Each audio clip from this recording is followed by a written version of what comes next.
और बड़ी खबर इस वक्त की महाराष्ट्र से, जहां पर सियासत जोरदार है और तस्वीर पवार वर्सेस पवार है।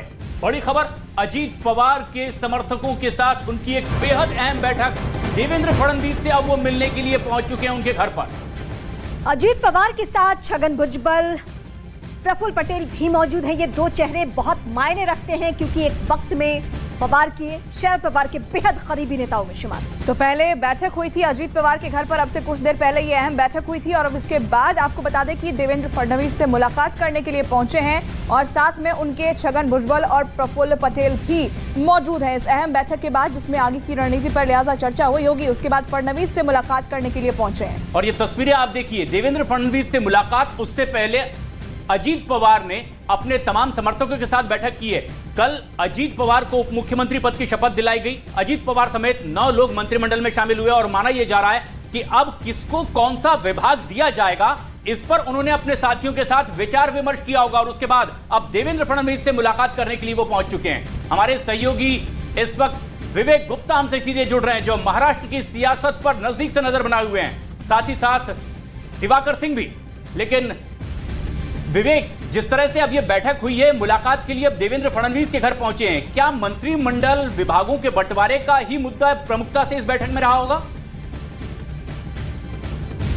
बिल्कुल शिखर प्रशांत, आपने देखिए लगभग 1 घंटे तक अजीत पवार ने अपने बंगले पर 9 विधायकों के साथ मीटिंग की थी और उसमें 2 अहम मुद्दे हैं। पहला मुद्दा है कि जो डिस्क्वालिफिकेशन का जो पिटीशन एनसीपी की जयंत पाटिल ने स्पीकर को दिया, उस पर ये चर्चा हो रही है। और दूसरा है कि मंत्रिमंडल विस्तार होगा, तो 9 मंत्रियों में जिन्होंने कल शपथ ली एनसीपी की तरफ से, उनमें से कौन कौन मंत्री को क्या क्या विभाग दिए जाएंगे। मैं सीधी तस्वीर दिखा सकता हूँ कि देवेंद्र फडणवीस के घर, जो उनका बंगला है सागर, वहाँ पर एक ही गाड़ी में अजीत पवार अपनी खुद की गाड़ी में, वहाँ पर एक ही गाड़ी में प्रफुल्ल पटेल, छगन भुजबल और अजीत पवार पहुँचे हैं। तीनों बड़े नेता हैं और वो 1 घंटे मीटिंग करने के बाद अब वो सीधे देवेंद्र फडणवीस के बंगले सागर पहुंचे हैं और इस मुद्दे पर यहाँ पर हम देवेंद्र फडणवीस की मीटिंग होगी कि इन दो अहम मुद्दे हैं। पहला मुद्दा जो एनसीपी की तरफ से सुप्रिया सुले और जयंत पाटिल ने एक पिटीशन दी है, आपका रुख करेंगे। ये सबको मालूम है और खासकर उन लोगों को तो जरूर मालूम है जो महाराष्ट्र की सियासत को बहुत करीब से जानते हैं कि दोनों ही प्रकरण में, यानी शिंदे और इस वक्त अजीत पवार, सूत्रधार की भूमिका में अगर कोई रहा है तो वो है अभी जिनसे मुलाकात हो रही है, देवेंद्र फडणवीस।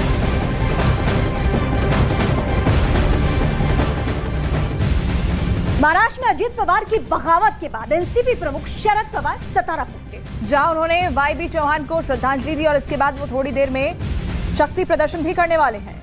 और जानकारी के मुताबिक इस दौरान शरद पवार गुट के सभी विधायक, सांसद भी उनके साथ मौजूद रहेंगे। लेकिन यहां जिस तरीके से उन्होंने अपने तमाम कार्यकर्ताओं और समर्थकों को संबोधित किया है, उसमें सीधे चुनौती दी है उन लोगों को जो अब शरद पवार के खिलाफ इस वक्त नजर आ रहे थे। लेकिन इस चुनौती का क्या असर होने वाला है? क्या इससे पार्टी बच पाएगी? क्या इससे विधायकों के चेहरे बच पाएंगे? क्या सांसद बच पाएंगे? क्या ऐसा होगा? ये वक्त पे छोड़ते हैं इस वक्त।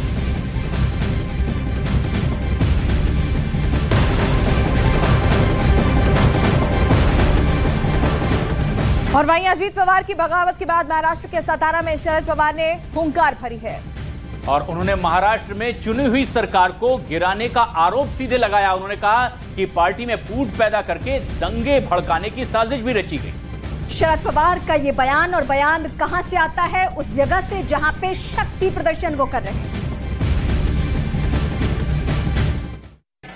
शांततेवर विश्वास असलेल्या या शक्तीने धक्का देणाऱ्या ज्या प्रवृत्ती आहेत त्या पूर्ण फळानं बाजूला करू आणि पुन्हा एकदा महाराष्ट्र प्रगतीच्या आणि सामान्य माणसाच्या हितासाठी कष्ट करणाऱ्यांचे राज्य ही अवस्था आपण निर्माण करू।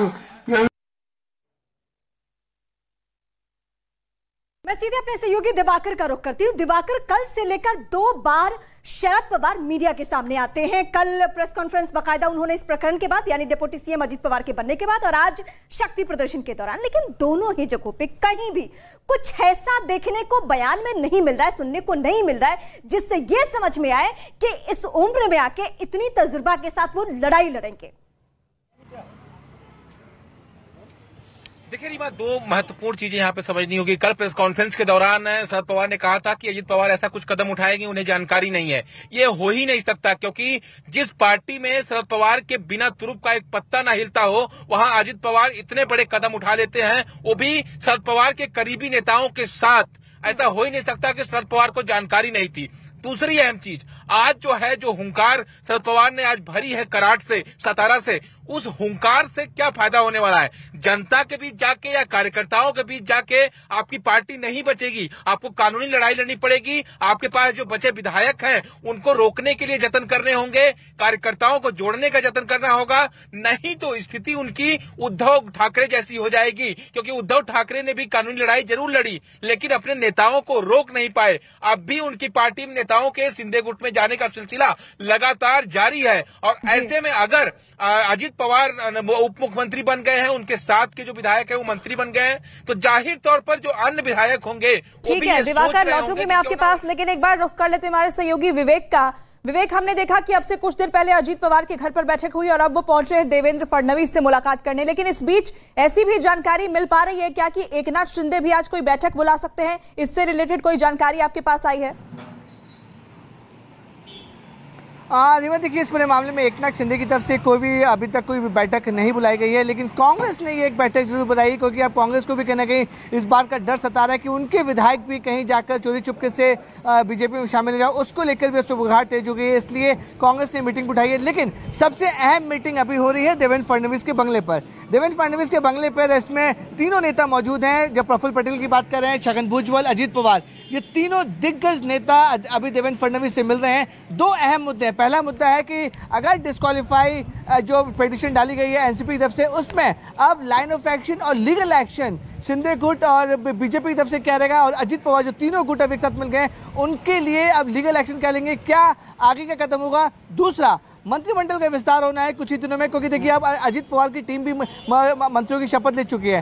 तो मंत्रिमंडल में अजीत पवार के जो 9 मंत्री हैं उनको क्या क्या पोर्टफोलियो दिया जाएगा, किस किस विभाग में दिया जाएगा, उसको लेकर ये मीटिंग अभी देवेंद्र फडणवीस से चल रही है। और सिर्फ 4 लोग मीटिंग कर रहे हैं, देवेंद्र फडणवीस, अजीत पवार, छगन भुजबल और प्रफुल्ल पटेल। अभी भी मैं बोल रहा हूं कि प्रफुल्ल पटेल एक ऐसे शख्स हैं जो पूरे सिनेरियो में सबसे इंपॉर्टेंट फेस बनकर सामने आ रहे हैं। आपको बता दें, प्रफुल्ल पटेल सांसद हैं, उनको महाराष्ट्र की राजनीति और महाराष्ट्र की जो मंत्रिमंडल है, सरकार में कोई लेना देना नहीं है। उसके बावजूद भी प्रफुल्ल पटेल कल से पूरी तरह से, और ये सबसे अहम कि अजीत पवार ने अपने साथियों के साथ एक बेहद अहम बैठक की और अब देवेंद्र फडणवीस के साथ मुलाकात। लेकिन आपको महाराष्ट्र की सियासत से जुड़ी इस वक्त की 10 बड़ी खबरें दिखाते हैं। महाराष्ट्र में अजीत पवार की बगावत के बाद सतारा में शरद पवार का शक्ति प्रदर्शन, कराड़ में वाईबी चौहान को दी श्रद्धांजलि, बड़ी संख्या में इकट्ठा हुए समर्थक। शिंदे सरकार में शामिल होने के बाद मुंबई में अजीत पवार के घर बड़ी बैठक, अजीत पवार खेमे के सभी 9 मंत्री बैठक में शामिल, प्रफुल्ल पटेल भी बैठक में मौजूद रहे। अजीत पवार ने एनसीपी के सभी बड़े नेताओं के आशीर्वाद का किया दावा, कहा एनसीपी का नाम और चुनाव चिन्ह हमारे साथ, सभी विधायकों और सांसदों के साथ रहने का किया दावा। एनसीपी ने अजीत पवार समेत 9 बागी विधायकों के खिलाफ की कार्रवाई की मांग, विधानसभा स्पीकर को ईमेल भेजकर बागी विधायकों को अयोग्य ठहराने की भी अपील। एनसीपी की मांग पर महाराष्ट्र विधानसभा अध्यक्ष राहुल नार्वेकर का बयान, कहा 9 विधायकों के खिलाफ मिली है याचिका, याचिका को पढ़ने के बाद लूंगा फैसला।